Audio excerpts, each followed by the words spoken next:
Well then guys, just real quick, before you think I'm defending Scarlett Johansson, please cast your mind back to this. In short, Scarlett Johansson is a total hypocrite. It appears she selectively believes her own crap and uses it to promote herself where possible, furthering her career and her own needs. James, cool, right, that out the way. We know that I am no Scarlett Johansson white knight. In fact, I don't give a shit about her. What I am defending is just common sense. Now, if you don't know what I'm talking about and what this video is all about, Scarlett Johansson has entered into another casting controversy. Now, the first casting controversy was Ghost in the Shell, which a bunch of white people got offended for Asian people, even though Japanese people didn't care. Yes, that's right. Oh, yes. Now, this controversy is centered around transgender and the nature of actors being cast in transgender roles. Now, she was cast in a movie called Rub and Tug, which was essentially a biopic, would tell the life of a transgender gangster, Mr. Gill, who was born Lois Jean Gill and later became Dante Tex Gill, who ran a string of brothels and earned millions and millions and millions off of it. So, what's the controversy? What's happened? Well, a bunch of transgender people don't like the fact that she's been cast in a transgender role.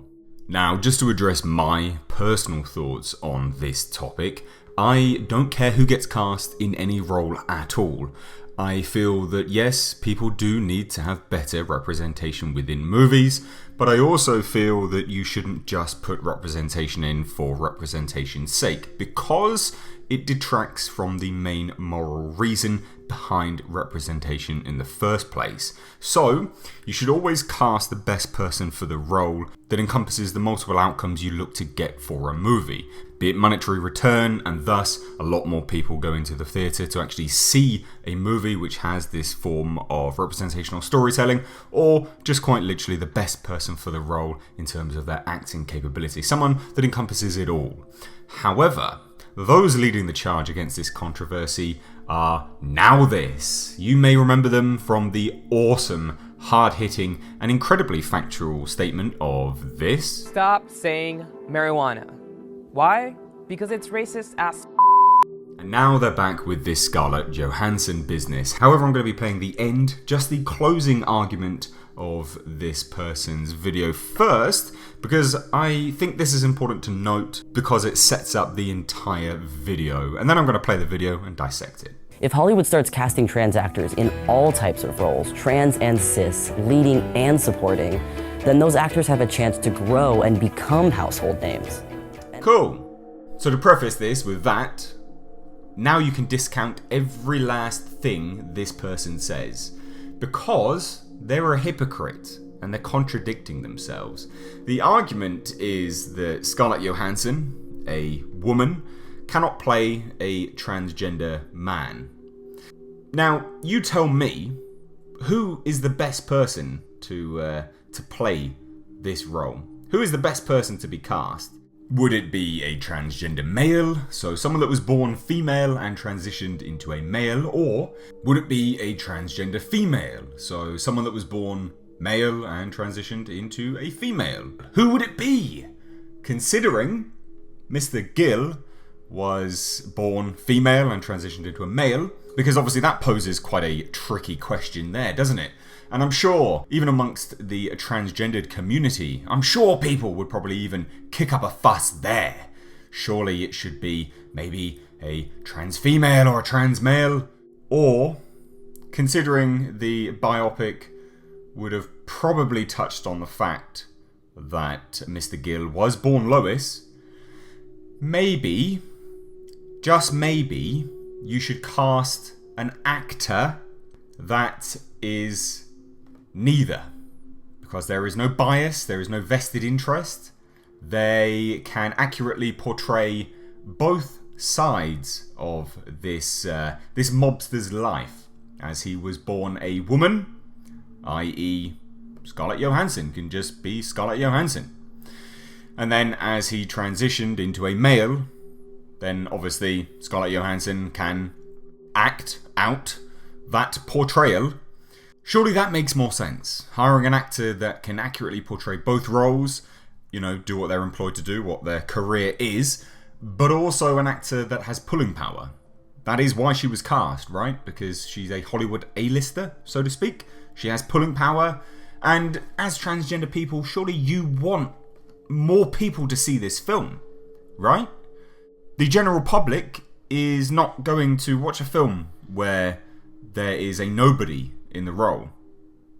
But you're hitting two birds with one stone having Scarlett Johansson cast in the role, because not only can she accurately portray, because there's no bias, and there's going to be no squabbling between trans folk, she can accurately portray Lois, as Mr. Gill was born, and she can also accurately portray the transition into a male, because she's an actor. This person has been cast in a trans role again. The latest in this age-old casting trend is Scarlett Johansson, who's reuniting with her Ghost in the Shell director to, once again, erase a marginalized community.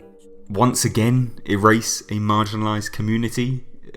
Japanese people didn't care about Ghost in the Shell. You care about this casting controversy, but also it's not erasing anything. No one's being erased. This is not Thanos and the Infinity Gauntlet. Rub and tug. A cis person in a trans role is and always has been a problem. Allow me, a trans person and culture critic, to break down why. Yes, please, Oliver Whitney. I would love for you to break this down for me. Please, mate, you culture critic. Honestly, let me bow to your wisdom, your culture critique.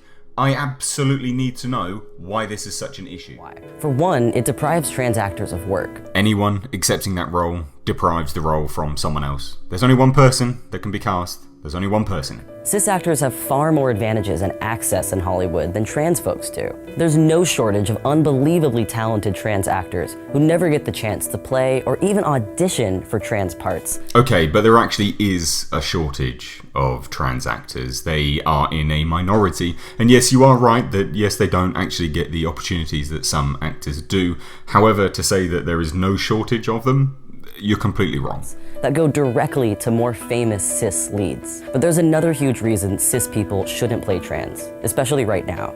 It has harmful consequences in the real world, where trans and non-binary people don't have the same legal protections and human rights as cis people.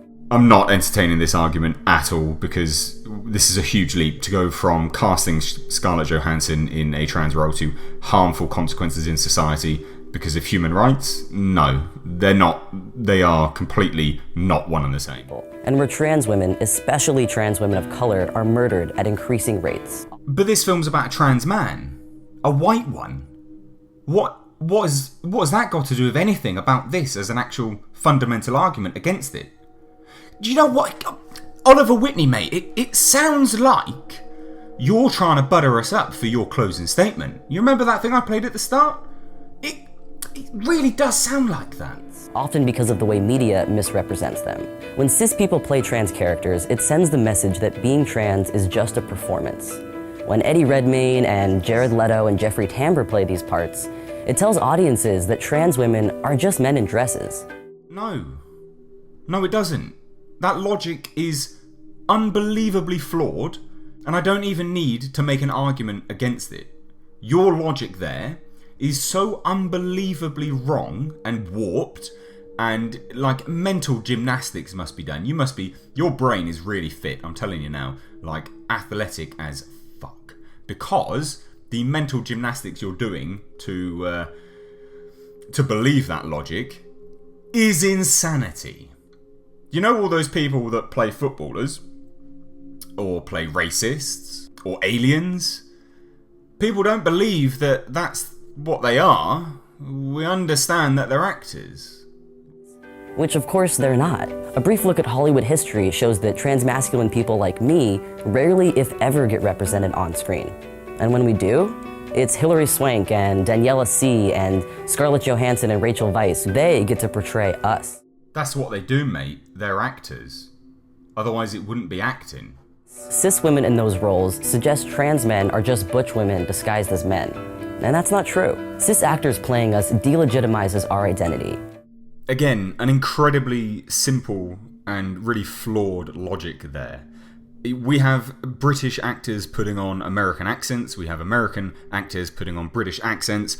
It doesn't delegitimize that nationality's identity either. So again, it just goes down to the fact that it is acting. Reduces us to dangerous stereotypes and fails to capture the nuance and truth of who we are.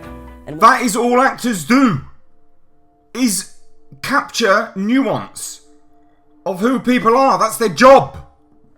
And when cis actors win awards for playing trans, they're called courageous and brave. But surely those actors should be recognised for their performance. They're not self-labelling themselves as courageous and brave.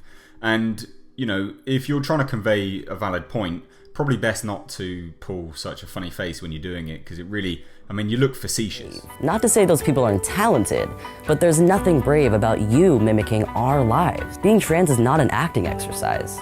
No, but acting in a film is an acting exercise. And no longer can it be a cis actor's quick ticket to an award. Sure, an A-lister like Johansson guarantees bigger box office than a lesser-known trans lead. Right then, so we've established that you're perfectly aware of why Scarlett Johansson was cast. A film is a business. Hollywood is a business. Understanding that concept is the quickest way out of this entire argument. You understand it. You know exactly why they were cast, so shut your mouth. Because obviously, the producers, the people back in this film, want some money back, clearly. But more audiences seeing an inaccurate parody of who we are. You tell me how it's inaccurate. Lois Jean Gill, as she was born, has to be portrayed by a female, right? Using your own logic.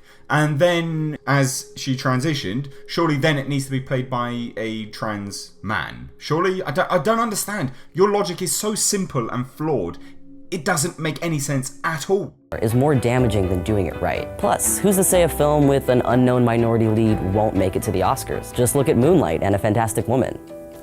And that is the perfect model of what Hollywood needs to do more of.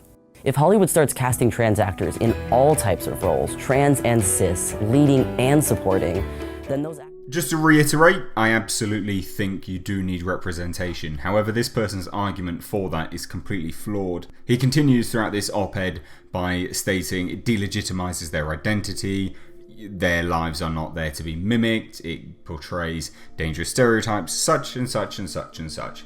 But then goes on to say, despite having said cis people shouldn't be cast in transgender roles, the transgender people should be cast in every single role.